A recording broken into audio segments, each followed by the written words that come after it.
70 years ago, the People's Republic of China was founded, marking the end of over 100 years of invasion and oppression. 70 years on, under the leadership of the Communist Party of China, China is now the world's second largest economy, engaging actively with almost every country on Earth. In this special series, we explore China's development over the 7 decades, from political and economic development to diplomatic and military evolution. What are the theories and events that have shaped China's past?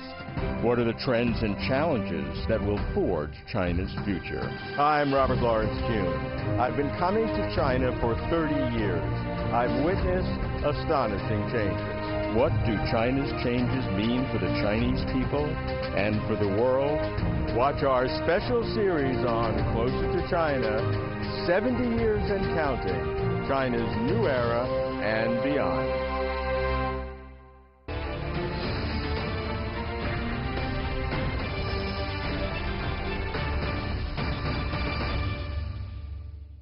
We appreciate the past in order to anticipate the future.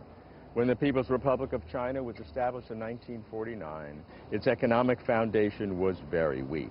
In 1952, China's GDP was only 68 billion yuan, around $25 billion, less than 1% of world GDP. Start from scratch, a Chinese idiom, describes well the starting story of the PRC. 70 years later, in 2019, China's GDP is over $14 trillion, accounting for more than 15% of world GDP. In nominal terms, China has the second largest economy in the world. In purchasing power parity terms, China's economy is already the largest in the world. China's GDP in 2018 was 175 times higher than in 1952. China is the largest trading partner with almost every country on Earth. China's 70 years has witnessed the greatest economic transformation in human history. How did China do it? What were the guiding principles? What were the milestone events? Reform and opening up beginning in 1978, establishing the socialist market economy, entering the World Trade Organization, integrating into the world economy, the Belt and Road Initiative, industrial transformation driven by science, technology, and IT. We look back on China's past 70 years in order to look ahead to China's next 30 years. What lessons can we learn? What challenges lie ahead? That's Closer to China.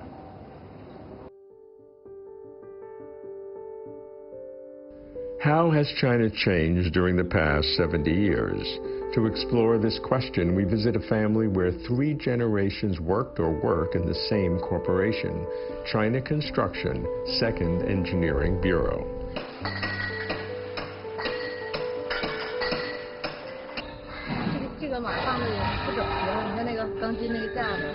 Her name is Zhang Jingyi, the 3rd generation of the family.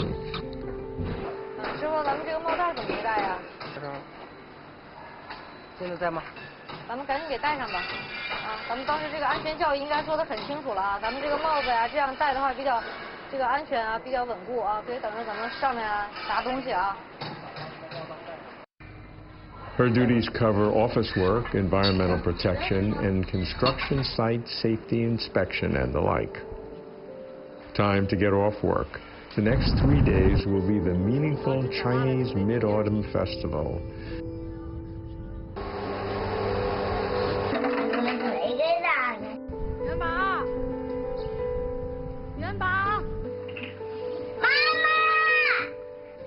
Due to their workloads, both the 33-year-old Zhang Jingyi and her husband barely have time to look after their 5-year-old son. So they must leave him in Tangshan with her parents. Zhang Jingyi sees her son once a month.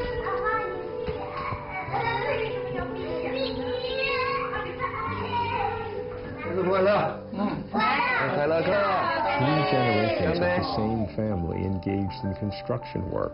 What differences have they experienced? 是吧？怎么说个不好听的呢？算不上什么建筑啊。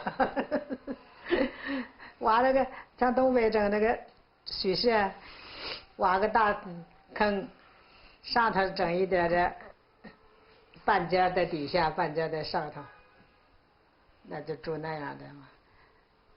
感觉总感觉我们那时候都是木头，都是木头的，到过后来就是以钢代木了。现在来说，可能相比下就要粗糙一些吧，可能是没那么精致。只要是你把这工程完成了，安全了，或者是什么指标达到了，可能也就算了。那像我们这一辈，不光要把这个安全质量保证好，还要保证这个美观、实用、绿色环保，可能更加的这个科技智能化了。我们元宝一会儿看。Zhang Jingyi's parents were married in Tangshan in the 1980s, when they were relocated here in order to rebuild the city destroyed by the Tangshan earthquake in 1976. Both Zhang Jingyi's grandparents and parents own their own distributed housing. 当时是分的，1分钱不花呀，这个房子可是不花钱的房子，这是真正的福利房。Welfare-oriented public housing distribution system was the way of allocating housing during China's planned economy. Apartment buildings built by enterprises or public institutions were distributed to the staff in the form of welfare based on their rank, length of service, age, and other conditions. 但是没保温之前啊，因为这毕竟是老房子，没保温之前屋里它还是挺冷的。冬天的时候，好像就是即便送着暖气，还得穿着小棉袄。The apartment where Zhang Jingyi's parents and grandmother live now is 120 square meters. It is more expensive but has larger space. 敞亮，比这儿要暖和了。条件也好。条件也好了，有电梯了，老人也不用爬楼梯了。这个是没有无电梯的房子吗？老了也爬不上去。In 1998, the State Council of China put an end to the era of the welfare-oriented public housing distribution system, and the development of commercialized housing supply was accelerated. 我的房子我要挑户型了，要挑这个阳光啊，是不是在哪面啊？然后再挑是不是全明户型啊？那个必须对，然后交通嘛也要看嘛，房价也要看，就是要看性价比嘛，肯定是挑的地方更多了一点了。With the continuing improvement of the socialist market economy system over the years, housing markets experienced highs and lows. Housing construction across the country have reflected China's rapid growth, from simply having a place to sleep to living in progressively better conditions. This family of 3 generations tells the story of the great changes in China over the past 70 years, from having basic material needs to having ever-growing needs for a better life. To review China's 70 years economic journey, I interviewed Zhang Xingli, who served as former Deputy Director of Central Policy Research Office from 2000 to 2009, and Long Yong-tu, former Chief Negotiator for China's resumption of the General Agreement on Tariffs and Trade, contracting party status, and its accession to the World Trade Organization. China's economy has changed significantly since the founding of the People's Republic of China. Can you summarize these changes over the past 70 years? 今年呢是中华人民共和国成立70周年。 This year marks the 70th anniversary of the founding of the People's Republic of China. In a nutshell, the past 70 years have been magnificent and will go down in history as a witness of China's transition from a backward rural country to a country of industrialization and urbanization, from impoverishment to prosperity, from a planned economy to a market economy, and from a closed and semi-closed economy to an open economy. If we have to summarize how it happened, the hard working of the Chinese, especially those from the rural areas, workers. Secondly, the opening up policy and economic reform policy, and thirdly, the urbanization process.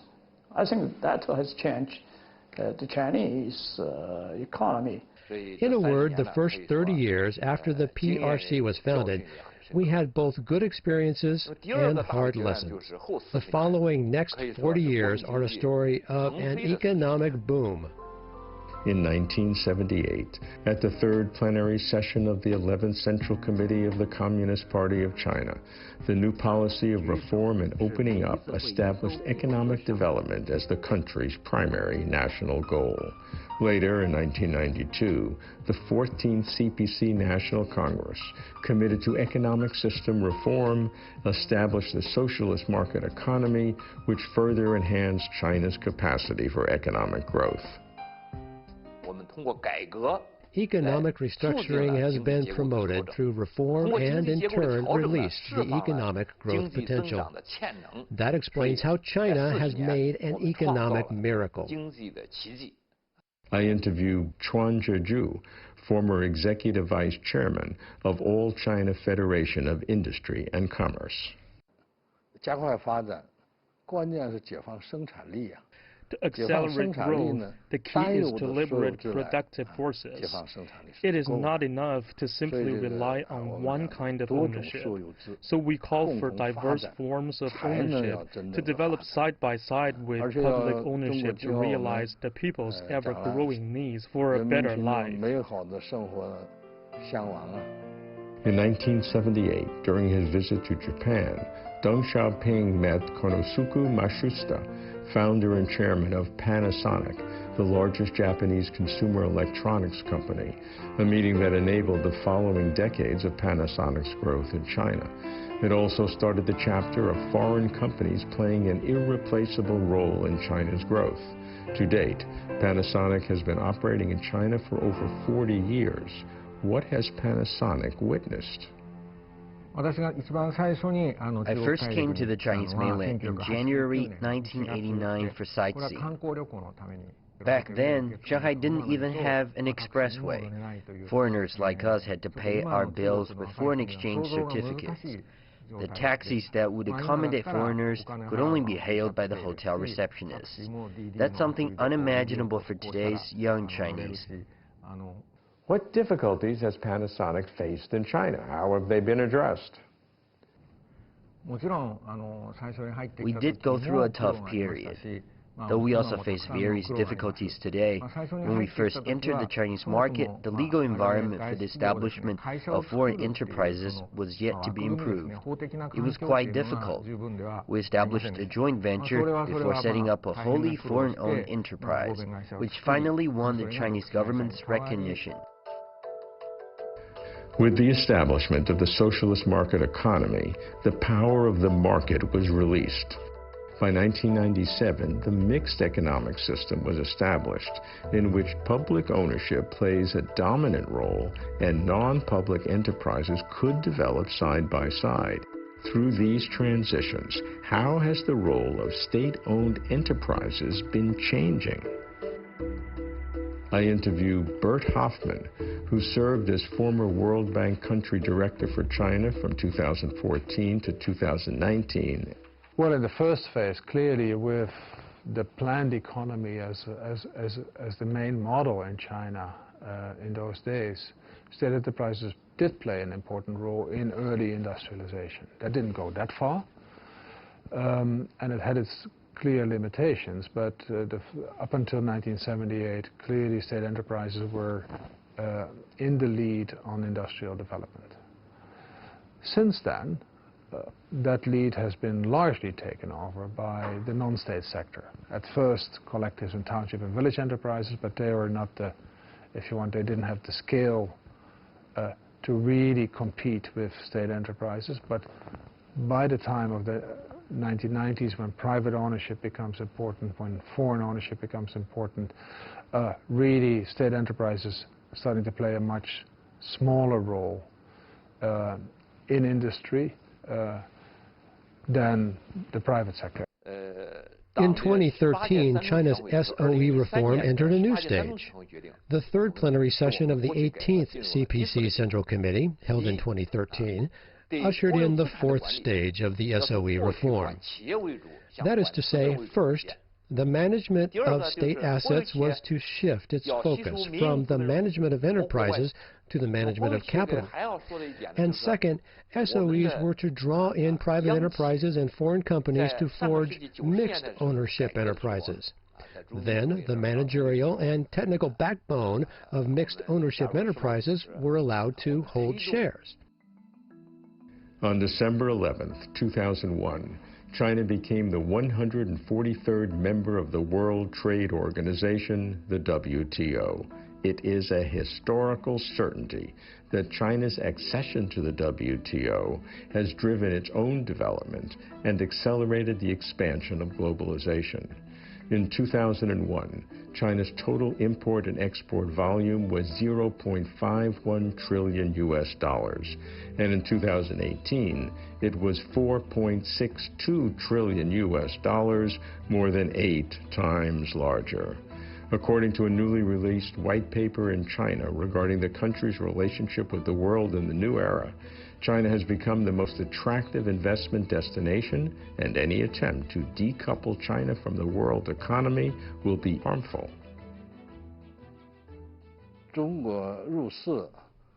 It took us decades to join the World Trade Organization. Since the beginning of the reform and opening up, we had tried to figure out what we would do when the rules came, meaning the competitors who would come here and try to eat us. Back then, the CPC Central Committee had the view that we could not sustain our development unless we opened up comprehensively. The problems and difficulties were temporary. Foreign capital, investment, and enterprises were quite assertive, but we were in a weak position to confront the competition from large transitional corporations. However, without such pressure, we could not grow. I think the opening up policy throughout China's WTO deals has made a tremendous benefit, not only to the Chinese enterprises, more importantly to the consumers of the ordinary, the consumers of the Chinese. For instance, eventually we accept that we should lower down China's import tariff of car from average 70% to 25%, and then we should even cut down the tariff even lower. And also, more importantly, that we have decided to abolish the so-called quota system, and in order to liberalize the whole regime of importing the foreign cars. And more importantly, we have made major decisions to welcome all the major car manufacturers in the world to produce in the Chinese market. Now China is the biggest market of world in automobile and also the biggest producers. The WTO sets international standards for China's economic management, for state enterprises, for market behavior, for foreigners' access to China's markets, and it becomes enormously important. With that, China becomes, if you want, the platform for the whole of the Asia production structure, and therefore becomes very competitive. Exports soar, foreign investment soars, and China gets a growth rate in its income that supersedes 10% of every year. So a tremendous successful entry in the WTO. In its 2018 report to Congress on China's WTO compliance, the U.S. Trade Representative, USTR, criticized China, stating China did not internalize the open market norms of the WTO community, resisting calls for further liberalization of its trade regime by claiming to be a developing country, and having done severe harm to other WTO members and the multilateral trading system, etc. How do you respond to such criticism? How would you characterize China's fulfillment of its WTO compliance obligations? I think whether or not China's fulfill its commitment in its WTO agreement, it is not one country to say yes or no. We have to listen to the majority of WTO members and the majority of the country to see what are their comments. So during the years immediately after China's getting into WTO, there was an annual review of China's performance of commitment in Geneva. And we hope that the United States could go to Geneva and try to find all these papers, which include conclusions of all the WTO members' comment on China's performance in fulfilling its WTO commitment. At the third plenary session of the 18th Central Committee in 2013, it focused on comprehensively deepening reform. It stressed making the market play a decisive role in resource allocation, and the government role should play a more efficient role. What is your analysis of that statement? First of all, I think the third plenum of the 18th Party Congress really states the real issue, and whether it solves the real issue still remains to be seen. So there is this statement, indeed, the market should play the decisive role in the allocation of factors, but at the same time, state ownership should play a leading role in the economy. And for some, that would be a contradiction. And frankly, I think we're still struggling on how to exactly strike the right balance. It's early days, and maybe people will figure it out on how to match that balance. But clearly, China's path is quite different from the Western path. And I'm not saying that China shouldn't have industrial policies. In fact, many Western countries have industrial policies themselves. They just have different instruments, and they also have rules and regulations about instruments. And in that, if you want, array of instruments, state enterprises don't play a role in Western countries. Usually subsidies, taxes, it's subsidization, financing of research and development is an important state task. And some of that, of course, is very similar in China. Where China is different is that China's local governments play a very active role in also financing the enterprises that are working in those sectors of attention for industrial policies.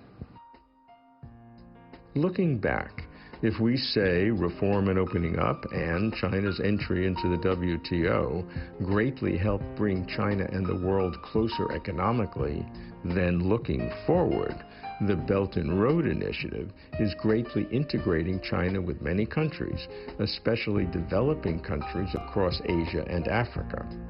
To date, China has signed Belt and Road cooperation documents with over 127 countries and 29 international organizations. How does the Belt and Road Initiative impact China and other countries? The Belt and Road Initiative was first made as a part of China's domestic regional development, because during the last few decades we see that the coast areas develop very fast, but our west part and the middle part develop less quickly. So if you look at the map, if we want our Inner Mongolia or our Xinjiang and our Yunnan, Guangxi and Sichuan, all these western areas open up to the world. We have to find their cooperation partners. So in the process of finding the cooperation partner, we see that they have to cooperate with Russia, with Middle Asia, and also Southeast Asia, the southern part of Asia. So it's beneficial first to the Chinese, but however, it is also an initiative beneficiary to those countries which cooperate with China. According to the estimate of the Asian Development Bank, it will require $20 trillion to meet the infrastructure investment needs for Asian countries alone. The current funding is less than 5% of what it demands. So how can we correct such a wide financing gap? Cooperation is the only way through. That is why the Belt and Road Initiative proposed by China has been warmly welcomed. A lot of these investments, they do require quite a bit of capital, a lot of the state enterprises can bring up the capital to make those very big investments work. So in that sense, there is a disproportionate amount of state enterprises involved. But that does not necessarily have to be a bad thing, because a lot of the investments that are being made under the Belt and Road are very good, and they are both good for the host country as well as for the Chinese enterprises. We believe at the East Asian Institute is that if China further opens up competition for the investment, it will be even better for recipient countries, because they can benefit from a more competitive price among the contractors. China has set the goal of basically realizing modernization by 2035 and a modern socialist power by 2050. In your view, how would the realization of these goals affect China and the world? By 2022, if China can join the rank of high-income countries, it would have great impact on the world. Today, a mere 15% of the global population is living in high-income countries. With 18% of the global population being Chinese nationals, if China can emerge as a high-income country, it means that 33% of the global population, more than double the current percentage, will live in high-income countries. Probably many foreign enterprises saw China simply as a production hub, but currently it is shifting into a major consumer. From my perspective, China's unique feature is as a manufacturing power, and it is playing an increasingly important role in the world's economic growth. As we set up the Panasonic China and Northeast Asia Company, I'm stationing in Beijing now. Building a connection with China, a major manufacturing and innovation power, is our principal mission. It's a good thing that China continues to strive to do better, and China looking forward at 2035 and gradually bringing concrete plans into place and further modernization is good for China, and it can also be very, very good for the world. What driving principles have enabled China's economic miracle? Here are 5. A people who work long and hard to improve the lives of their families and the destiny of their country. A system that encourages economic freedom and enforces political stability. A vision that sets long-term goals, mid-term objectives, and short-term policies that are monitored and modified continuously. A way of thinking that experiments and tests before implementing and rolling out. A willingness to admit and correct errors. Here are examples. China negotiated for over 15 years before entering the WTO. Although China's Belt and Road Initiative brings great benefits to the developing world, it faces internal problems and external critique, and China is making mid-course corrections to assure its success. Although China has a powerful embedded bureaucracy, leadership disrupts vested interests to streamline the government. What about the challenges of the new era? How to achieve the national goals of complete modernization and great rejuvenation. In 2006, then Zhejiang Party Secretary Xi Jinping told me, "It's fair to say that we have achieved some successes. Nevertheless, we should cautiously appraise our accomplishments. We should never overestimate our accomplishments." He called for China to aspire to our next higher goal, and he described the process as persistent and unremitting. Looking ahead to China 2035 and 2050, President Xi Jinping is sending the same message. In the next episode, we examine China's ecological development to be closer to China.